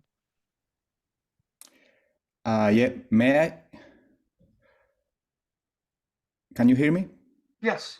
Okay, so yeah, some ideas I'd like to share in line with what Tula was saying. If you could give me some permissions to share, Patrick, sure. because I have just one slide with some ideas. Okay, you should be able to go now, Daniel. Okay, yeah. So what I see from the discussions we have been having, Patrick, and the workshop today, is that it is great that at this moment the deliverable 5.1 or the way we are working on Work Package 5 at these first stages are quite aligned to what you mentioned, in my opinion. Because, for example, we have some part where we need to work about the themes that you were mentioning, that in the description of action of the activity in the grant agreement, we have, they are called challenges.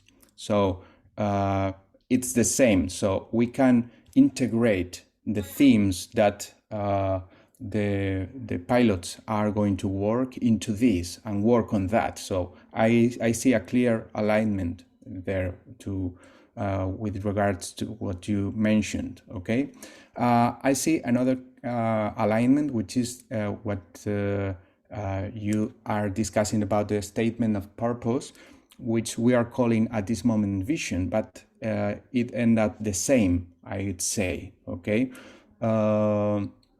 we need to discuss if we can include this part of policy analysis, review of institutional arrangements in this part at this stage. This is one of the discussions we can have next week on the pilots meeting.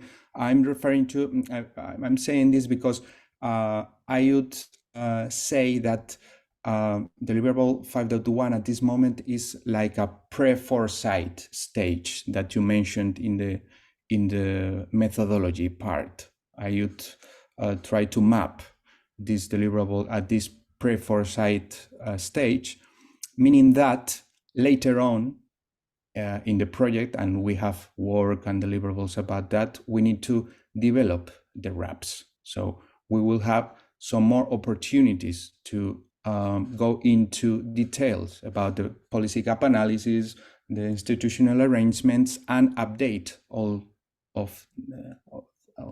this information, which for sure will need to be updated. And hopefully we have some ICT tools as well supporting this. Okay, so another part that you were mentioning in the methodology where I see an alignment with the work in Work Package 5 is the what we call action plan that would be mapped with a schedule of work that you are mentioning, or the roadmap. We need to discuss if we can include a roadmap. Maybe it's too early, and we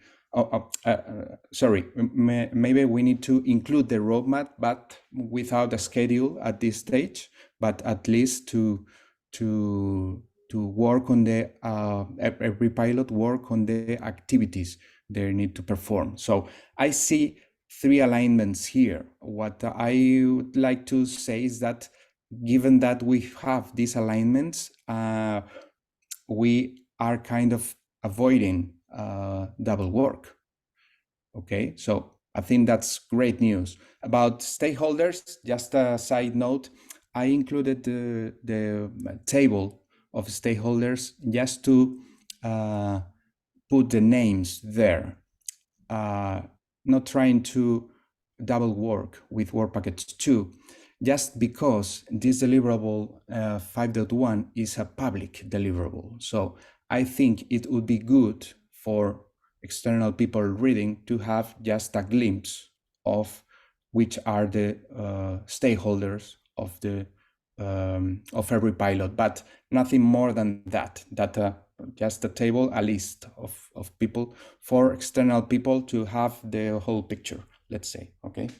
And the third idea I'd like to share with you today is that, as I mentioned, we have ahead some discussion that we will have hopefully next week. I start to working about the themes or challenges that we need to, every pilot is going to address, and we need to identify them. So every pilot, at the proposal time, every pilot made a choice. I think about it was a list of 6 main challenges, but we need to refine that and to elaborate on that list. And another discussions that we have ahead, not only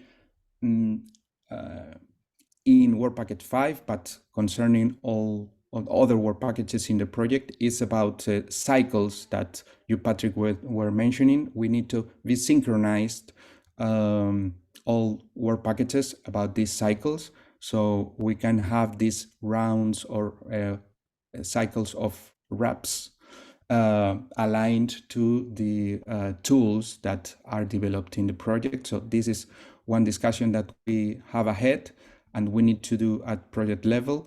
And as well, we need to discuss with the Work Package 4 the availability of tools, because from the pilot side, the vision and the resources we have it affects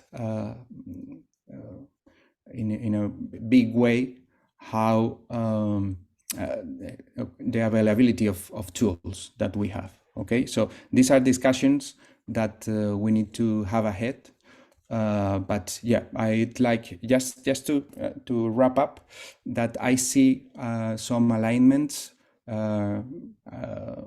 that for me it's reassuring as well, and it's like we are having things in a practical way now. So I think that's good, and we have some alignments that we for sure need to elaborate on. But yeah, that's what I wanted to add from the Work Package 5 perspective.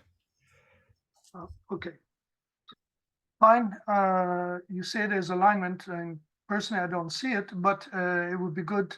I need to read your document, the 5.1. And also it would be useful if you would include me in the meetings with the regional pilots as well.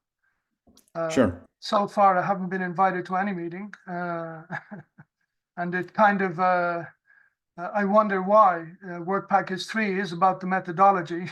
And so maybe you don't need a methodology. You just want a deliverable at the end of this year, and you go on and you do whatever you want. But this is why I'm calling for the synchronization. Where some of us have started to meet already, but it's, you know, it should have started earlier, but at least we're trying to catch up now. Anyway, is there anybody else wants to weigh in with something? I mean, Maria, you had contacted me earlier, but if you want, you know, we can meet one-on-one, or but in any case, Danielle is the spokesperson for the pilots, and in terms of what to do, he's the one that you take your direction from. It would be nice. We'll speak separately, I think, because obviously, as I communicated with you, Patrick, for us, at least for me, everything is quite new, and you've given us a lot of insight today. There's lots of room, food for thought, but I'll get back in the coming days now. Now, you weren't in the PoliRural project, you know, so you No, missed no. out on that. But in any case, yeah, we Exactly. can, let's talk, and we'll see. Yes. Thank you. See what it is. Thanks. Not at all. Okay, I think let's draw this to a close now. Later on, we'll put later on this morning, I'll publish the presentation. You'll be able to see it. And I will be away next week, but I'll be back after that. So it's just that I'll be hard to contact for next week. Okay, thanks to everybody. Goodbye, and you'll get an email from me. Thank you. Today. Thanks. Bye-bye. Bye. Thank you. Bye.